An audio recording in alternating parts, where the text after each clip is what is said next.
God has an expectation of our generation to do more. And this is because, to a very large extent, God's expression of himself is limited on earth by the will of man. And so, no matter how much God is willing to do, if there is no man or woman willing to do what he wants to do with him on earth, it will not get done. And that was why when God wanted to do something himself personally, he had to come as a man. And that's why I think what we've been talking about so far this year, and from what I can see, what this year is really driving towards is giving us some sense of responsibility of what we are custodians of, which is where I'll be picking what I'm talking about today. Today we're going to be talking about understanding the purpose and power of kingdom stewardship. Understanding the purpose and power of kingdom stewardship. In particular, I want to talk about discovering the power and the burdens of kingdom management. Discovering the power and the burden of kingdom management. And this is very important to note because it's not just so much about the power and the greatness that comes with being a steward in the kingdom. It's also a very heavy responsibility that we have to carry. And we cannot be effective stewards if we do not appreciate the power that comes with it and the burden and the responsibility that flows alongside with that power. I'm going to start with a few statements to sort of put things in perspective for us. And the first statement I want to make is this. When mismanagement is present, loss is imminent. When mismanagement is present, loss is imminent.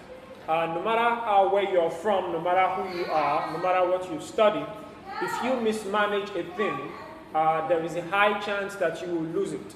In other words, if mismanagement is in this room right now, you can be very assured that loss is right by the door. If you mismanage your time, you lose your time. If you mismanage your money, you lose your money. If you mismanage your health, you lose your health. And so where mismanagement is present, loss is imminent. Number two, we cannot improve what we mismanage. If you mismanage something, there is no room for improvement. Improvement is as far away from mismanagement as light is from darkness. Number three, whatever is misused cannot be reproduced. Number four, the greatest enemy of growth, increased productivity and development is mismanagement. And this is evident all over the world. Many countries, my home country inclusive, where you have a lot of issues of underdevelopment, unstable growth, and lots of problems and challenges, the root cause really goes back to the question and the challenge of mismanagement. And so mismanagement is an anti or contra-development notion. The next point I want to make is this, which is very important. I'd like you to note it down. Failure is mismanaged success. If you think about failure, it really is success that is mismanaged. Mismanaged in the sense of the process, and mismanaged in the sense of its result. And the next point I want to make is effective management precedes success. Before there can be success in anything whatsoever, there has to be effective management. And I think our gatherings here, for example, is an evidence of that. The reason why we can come here, do what we've been doing for the past couple of years is simply because we've been able to sit down and manage things together as a community of people. The next point I want to make is this. The distinction between failure and success is the presence or absence of good management. Now, all of these statements are very important, and this is the reason why. All owners desire the protection of their resources. I believe every person in this place, you own something or the other. The clothes on your back, the phones on your hands, the house you live in, you are the owner. And the very essence of ownership is seeking to protect your resource or your property. Number two, all owners seek the preservation and maintenance of their resources. I recall some time back, growing up, my mom usually had a challenge with me, and that was the fact that I never finished my food. I think my wife has picked up from where my mom left off. And the point really is, my mom keeps on saying, you are wasting food. You are wasting resources. Why? Because she owns the food. And she gives me the benefit of having access to her food. But the point really is, no person who owns any material wants their material to be mismanaged or used for the wrong purposes. The next point is, all owners pursue the responsible use of their materials. Number 4, all owners pray for the productive engagement of their resources. 5, all owners pray for the increase of their resources. And no matter what it is you have, if you have money, if you have houses, you want them to increase, no doubt. You want more of these things. Now, this is the very important point. All owners, therefore, seek effective management of their wealth. And that's why, for example, you find football clubs who have players. No matter how good the football players you have, there is something unique. And there is something they are always consistently looking for: management. The companies you work for, they are always looking for managers. They are always looking for CEOs. Why? Because every owner is looking for a manager to effectively and productively engage their resources. The last point on this: all owners therefore desire good managers for their property. Am I making any sense so far? Yeah. I want us to look at this from this perspective. In Genesis, there was a very interesting tale about a young man. And it goes this way. It says, and the Lord was with Joseph, and he was a prosperous man. And he was in the house of his master, the Egyptian, and his master saw that the Lord was with him. And the Lord made all that he did to prosper in his hand. And Joseph found grace in his sight, and he served him. And this master made Joseph overseer over all he had. Very natural. Every person who owns something is looking for a good manager, including this man. It had nothing to do with about where he was from. It had nothing to do with the fact that he was a slave. It had nothing to do with his skin color. It had nothing to do with religious background. Every person is in search of good managers. And this is very important because we have to understand first that God is a king. I'm pretty sure we all have a good appreciation of what that means right now. All kings, however, are lords. And the word Lord means owner. And therefore, if God is a king, it means God is an owner.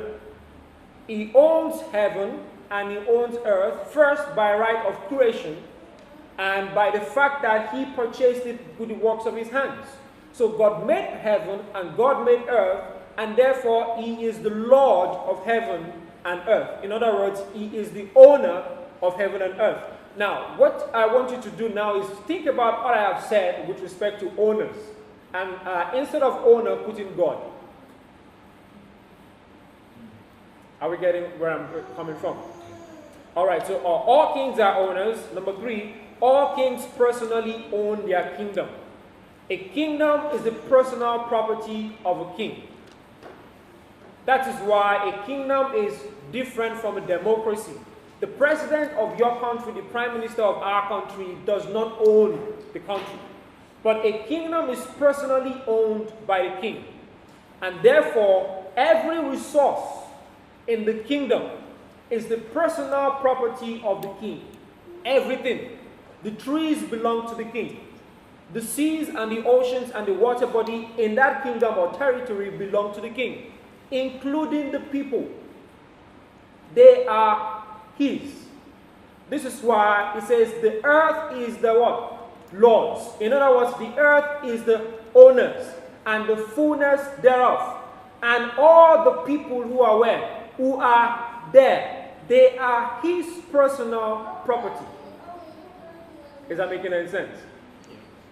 Now, having said that, all kings desire the protection of their kingdom's resource. I'm going to run through this quickly. Number 2, all kings seek the preservation and maintenance of the resources in their kingdom. Number 3, all kings pursue the responsible use of the material in their kingdom. Number 4, all kings pray for the productive engagement of the resources in their territory. Number 5, all kings desire the expansion and increase of the glory of their kingdom. This is very important. This is why God was not satisfied with just heaven. He wanted earth to be a replication of heaven. And what he sought to do is to make sure that his glory, which was evident in heaven, was also evident on earth. So he, as the owner of heaven, was seeking for the increase of his glory and his resources. Am I making sense? Yes. Number 6, all kings seek the extension of the culture of their kingdom. This is why my home country, for example, Nigeria, is the result presently of the extension of the desire of the King of England to extend the culture of their country. This is why I'm speaking English right now. And I love suits. Everybody knows that. Why? Because someone sat down and he decided that he wanted to extend his culture to a different place, which is exactly what God also wanted to do. Number 7, all kings therefore seek effective management of their wealth, including God. Number 8, all kings desire good managers for their kingdom. And I want to show you something pretty quickly here to back that up. Genesis 41:33. And now therefore, a young man, Joseph, talking, he says, let Pharaoh, the word Pharaoh means king, let the king look out for a man discreet and wise, and set him over the land of Egypt. Let the king do this, and let him appoint officers over the land, and take up 1/5 of the part of the land of Egypt in the 7 years of plenty. And the thing was good in the eyes of the king Pharaoh, and all of his servants. And Pharaoh said to Joseph, watch this now, for as much as God has showed you all this, there is no one discreet and wise as you are. You shall be over my house. According to your word, all my people shall be ruled. Only in the throne will I be greater than you are. In other words, you're a good manager. I want you. In other words, the king says, we have a problem. And we need someone to effectively manage the resources of this kingdom. And he says, you are a good manager, Joseph. We are employing you right now. So kings who are owners of their kingdoms and the resources in their kingdoms are in consistent search for good managers. And therefore, another word for manager is the word steward. Very important. I'm going to move on from there quickly. So the question then is, what is management, or what is stewardship? Number 1, management is to have responsibility and control over a system, place, or institution that is not your own. Very important. It is not your place. It is not your institution. You don't own it. But you have the responsibility to control and to manage it. This is why when Pharaoh said, I am putting you over all the land of Egypt, and over what? All of my people. They were still his people. It was still his Egypt. But he put Joseph what? Over it. In other words, management means you have possession, but not ownership.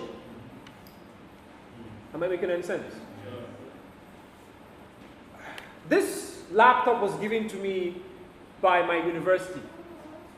I am in possession, but it's not mine. But I have the responsibility to make sure that I effectively administer and use it for the purpose for which it was given. Do we get that? Number 2, management is the administration of the resources of another person. Again, it is not your resource. It's not your property, but you are administering it for the person. Number 3, management is the ordering and coordination of the activities in an organization or system with the aim of achieving certain objectives of another. It is not your objective. You are simply employed to achieve someone else's objective. So if we have to employ a manager here, we tell him or her what we want. In other words, the manager is not allowed to do what they want. Am I making sense?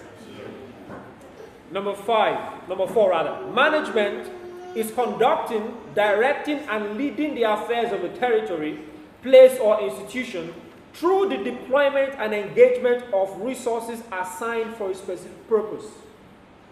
You're simply doing the job of deployment. You're simply doing the job of distribution of resources for a specific purpose. Again, the purpose is not yours. It's for the owner of the resource. You are simply distributing. Number 5, which was a quote that I really like so much. Management is the effective, efficient, correct, and timely use of another's property for the purpose for which they delegated it, with a view to producing expected added value. Makes sense? Here is the beautiful part. Let me go through this quickly. Managers are never owners, but they are carers. Managers are custodians of the resources of another. Managers do not have legal title to the property they manage. Managers do not pay the price or cost of ownership. Managers use the property of the owner for the purposes of the owner. Managers are employed to fulfill the will of the owner concerning his property. Managers are responsible for the effective use of the resources of another. Managers are accountable for the property they oversee. Very important point. Going back to this again, God is a king. We've established that. Now, God's plan was to extend his kingdom to the territory called earth. We've talked about that. Now, God's desire and purpose is to reproduce the culture of heaven and earth. We mentioned that as well. Now, because of God's plan and because of the nature of the plan he has, God was in need of a manager. Do you get it? God owns heaven and he owns earth. But he wants to achieve something. He has resources to engage to achieve that result. But to do that, he needs managers. The beautiful thing is God decided that he would have children, and his children will be the managers of his property called earth. We call those managers man. Man, I mean male and female. This is why Genesis 1:26 to 28, which I personally love so much, is a management contract. Are you getting my point? I'm getting in that zone, yeah? And God said, let us make man in our image and after our likeness, and let them have management, rulership, leadership, administration, government. That was what he meant. He was simply saying, you don't own earth, but you are to manage it. Earth does not belong to you. As a matter of fact, in the true sense of the word, there is nothing we own on earth, but we can't possess it. Praise God. Let me move on from there. Psalm 115:16, the highest heavens belong to the Lord, but the earth he has given to who? The children of men. He gave it to them. It's still his earth. But he gave it to man for a particular purpose, management. Now, here is what I call the power of stewardship. This is where our stewardship is really great. For every relationship of steward and lord, the Lord must confer on the steward the authority to act on his behalf over the property, which was what God did in Genesis chapter 1. You cannot be a steward or a manager without having the power to act. There has to be the delegation of authority to you. I get my point so far. So God says we will make man, and then he says, let them have power to do this. I'm going to get to that. Number 2, the king must provide the steward with the freedom and opportunity to serve. I cannot give you the power to manage my property and then restrict you. This is why God is so interested in your personal freedom as a person. Oh boy. This is why he is interested in you being personally, physically healed when you're sick. Because being sick means you are not free to fulfill your management and managerial duties. This is why God is interested in supplying and meeting your needs. Because meeting your needs means He's giving you the resource and the freedom to actually do what He needs you to do. Manage His earth. This is why God needs to take us from the kingdom of darkness and translate us into the kingdom of His Son, because in the kingdom of darkness we cannot fulfill that function. So we need to understand when God is doing many of these things, He's healing us, He's providing for us, He's clothing us, He's doing these amazing miracles, which are all great and nice, we have to understand it's simply a Lord allowing His servant the freedom to act for His purpose. So the cross is really freedom from your sin so you can effectively manage earth again. I love the blood. I love the cross. Yes, but we must understand that the purpose of the cross is not the cross. The purpose of the cross is your freedom to allow you the opportunity to begin to do the work that He originally assigned you to do. That was why He said we are His workmanship, created in who? In Christ Jesus, unto good works. Which what? God before had ordained that we should walk in them. Makes any sense? Number 3, the king must aid and not inhibit the steward's performance of his duties. This is a very powerful one. This was why when God was making that management contract, and I had to sit down and read through that from a legal perspective. When God made that management contract, He was very careful in how He drafted it. God says, let us make man in our image and likeness, and let us have dominion. Was that what He said? No. He never said, let us have dominion. He never included Himself. God cut Himself out because He did not want to interfere in your engagement of your responsibilities. So God says, let who? Let them. In other words, whatever you do with earth, God has to sit back, except you allow Him. This is why He's always looking for a man. And He'll say, who shall we send? We can't go there ourselves, He says. It's their contract. They have the responsibility to manage it. And this is why most of the challenges we have on earth today is not because of God. It's because of the mismanagement of man. Poverty is a mismanagement problem. Divorce is a mismanagement problem. Wars are mismanagement problems. Praise God. I'm not going to go too deep into that. Next point. The king is responsible for the provision of resources necessary for the steward to carry out his purpose, not the steward. I thought someone was going to shout at that. In other words, you have no responsibility to provide for yourself.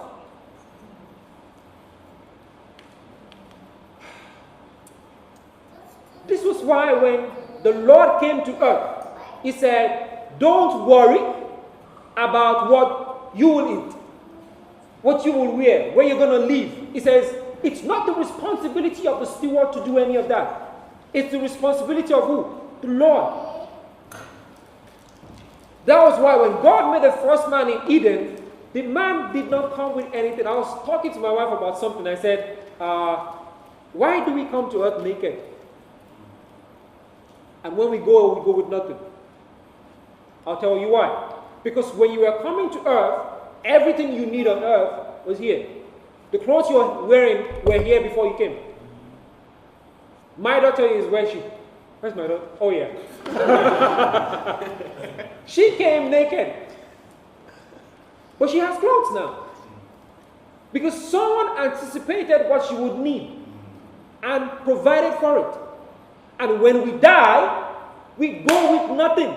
Because where you're going to, He already provided. That was why He says, I am going to my Father's house to prepare. You know, you don't have to bring anything when you're coming here.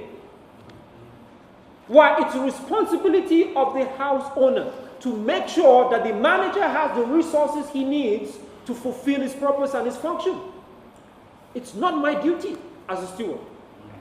Last point on that. The king has a duty to compensate the steward for his service. This is why you find Revelations always talking about reward. We are not receiving rewards because we are sons.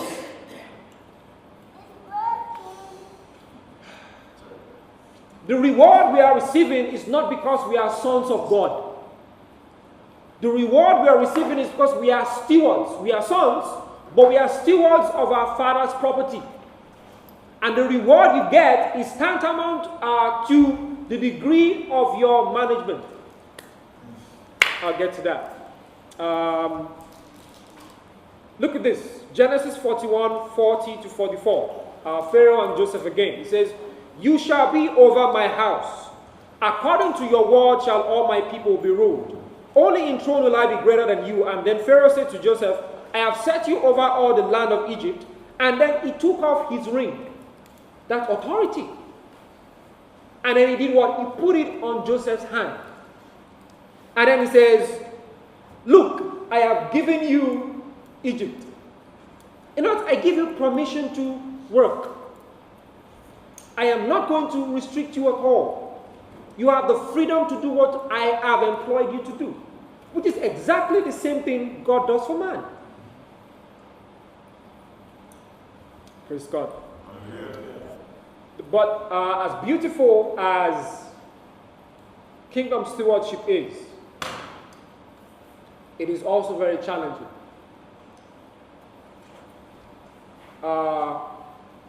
One of the resources the king has to give to us, for example, to fulfill our duties as managers, is the Holy Spirit. The king has to give us the essence of himself to make sure we discharge our responsibilities. In other words, as a steward, you have power just as the owner of the house over that house. So when you speak, every person in that house must respond to you as though it's the owner talking. You're not the owner, but the owner gave you power as though it was him. But that's why Jesus said, whatever you bind on earth, heaven backs it up. Whatever you lose on earth, heaven backs it up. In other words, as far as earth is concerned, you have the final say. This is why even when God was coming, he had to go to a teenager and says, "Can I use your body?" And she had to give him what? Permission. That's to give. The burden of kingdom stewardship, number one. The steward must recognize the lordship of the owner of his property. That's the first responsibility. And let me start from here. How many of you have heard the statement before, "It's my body. I can do whatever I want to do with my body"? It's a lie. It's not yours. It's his. And that's why we must be very careful of how we use that resource. Your body is the most expensive resource on earth. Did you know that? Do you know how much it costs to make a robot? Sam can tell you.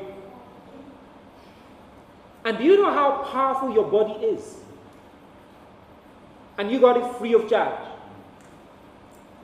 That's why it's not so much about smoking or having sex outside of the boundaries of marriage.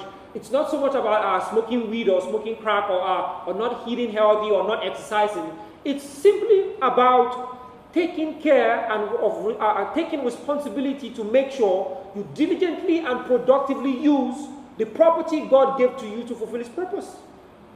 Because you need this body to function on earth. Without the body, you can't function. And so your body is one of the first resources God gives to you to fulfill his purpose. So the body is not yours. The body is his. And the purpose for which the body was given to you and I is to do his work. That was why when he himself was coming, he says, "A body you have prepared for me." To what? What's the last part? To do whose will? Your will, oh come on people. Oh what? Oh Lord. What's Lord? Owner. So the body was given to do the will of the owner of the body. In other words, the occupant of the body, which is you and I, are not the owners of the body. I'm going to move off. Number 2. The steward must submit himself to the will and the intent of the owner of the property. This is why you cannot engage the owner's property according to your will. You can't do that. It's his property. And so you have to use his property according to his will. Number 3, the steward must act within the scope of the authority of the power delegated by the principal. I'm going to skip that. Stewards must discharge their management duties with diligence. And that was the thing about Joseph. He was a very diligent young man. Do you know God hates lazy people? How many of us know that? God hates lazy people. Because God himself is not lazy. God works hard. He said, my Father is working until now. And I myself am what? I am also working. And working actually really means engaging resources in productive activity. That's work. Oh boy. Number 4. Number 5. Stewards must avoid conflict between their interests and the interest of the owner of his property and resources. That's why the prayer Jesus says, when you pray, he says, pray this way. Our Father in heaven, hallowed be your name. Your will be done where? On earth. Not our will. We have ours, for sure.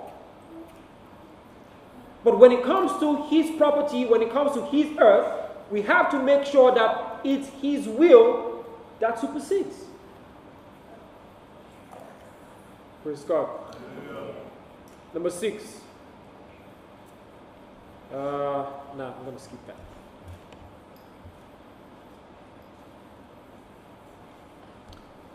Stewards must also refrain from acts which can inhibit the purpose of the Lord for his property and resources. That's a very dangerous one.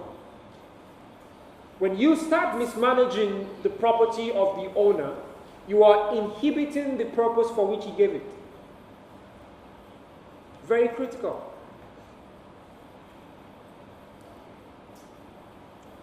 Think about some things God has given to you and I, and which you are pretty sure that you have not used or you are not using in the way and the manner he wants you to use it. What that really means is we are inhibiting his purpose for that thing. And that's very dangerous territory. What are you using your intellect for? Is it for his purpose? If it's not, you are inhibiting it. What are you using the relationships you have for? What are you using the finances he gives to you for? If it's not for his purpose, it's against it. That's why it says, whoever is not with me is what? Against me.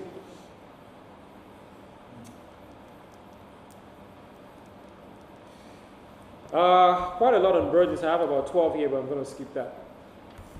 Let's go quickly through this. For the kingdom of heaven, he says, is as a man traveling to a far country, who called his own servants and delivered to them his goods. Whose goods? His goods, not the servants' goods. They belong to him, but he gave it to them. So they have possession, but he has ownership. And to one he gave 5, to another he gave 2, to one he gave 1, according to their ability, and then he went on his journey. Then he who had 5 went and traded with it, and we know the rest of the story. Now, here is where I really want to go. The slothful, lazy, wicked servant came and said, you reap where you don't sow, and all of that. And his response was this. His Lord answered and said, you wicked and lazy servant, you know I reap where I have not sown, and I gather where I have not strawed. But why did you still do this? Now, let me try to explain that pretty quickly. What he meant by reaping where you have not sown is this. When a Lord gives a manager resources, he is not the one doing the work, but he expects returns. Do you get the idea of management? If I employ a manager, I am not the one doing the work. It's the manager working. but the results come to me. Why? The resources are mine. And so the challenge that this servant has is he does not understand management. He was lazy and he was wicked and he was ignorant. And the problem here is the Lord does not excuse the ignorant of the steward. Very dangerous.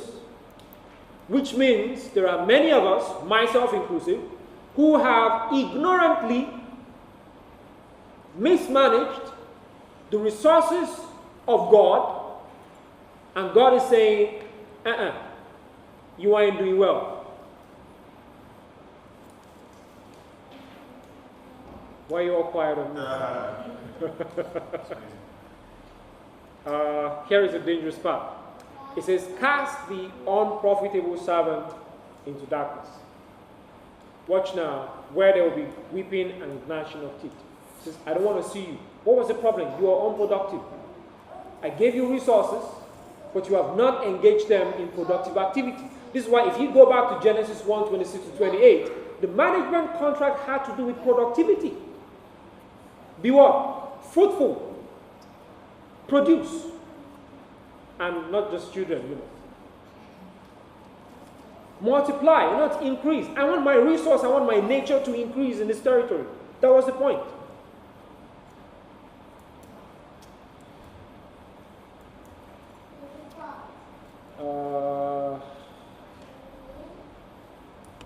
I'm going to wrap up pretty soon.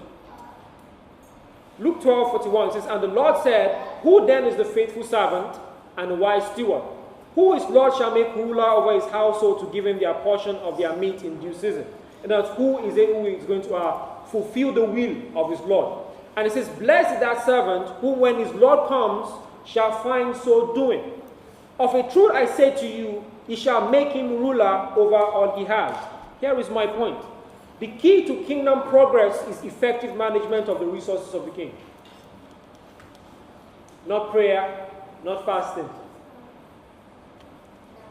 Oh boy, I feel all alone.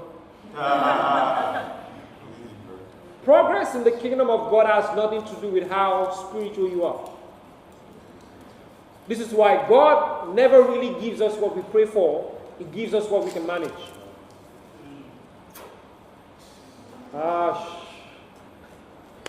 This was why, even though the other guy had won, he took it from him.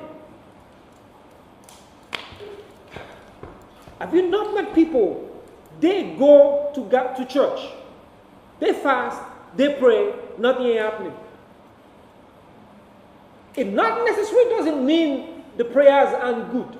It's just that God has a management issue with them. It's mismanagement. Because God jealously guards his resource.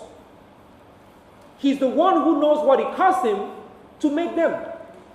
Do you know what it costs? Myself and son were talking about how to make water. Do you know that scientists have discovered for years now that water is H2O? But they can't make it.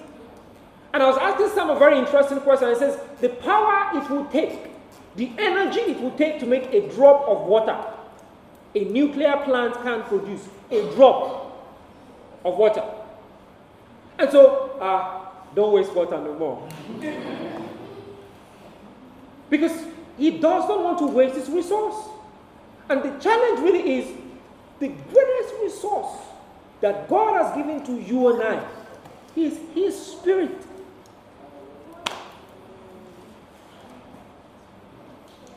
This is why I think, I might be wrong, but I think one of the most damning questions at the end of this age is God saying, what did you do with the Holy Spirit I gave you?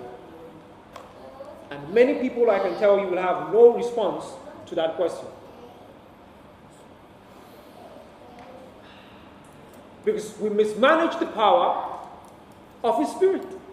We mismanage the gifts of his Spirit, which is the challenge we have in our generation today, which is why I think God is bringing us here together as a community to have an understanding and appreciation of how weighty this issue of stewardship is. And lastly, This is the challenge with mismanagement. Mismanagement of the king's property inhibits his purpose, will, and plan. In other words, when you mismanage God's property, you are directly going against God. Very dangerous territory. Because if I give you my resource, I give you my resource for a specific purpose. If you use my resource for a different purpose, then we have a clash of purpose. In other words, you are contrary to my will. Here is the challenge. If your will is contrary to the will of the king will not leave his kingdom for you. But someone's got to leave, and he ain't the king. It's got to be you. Praise God. I went it there.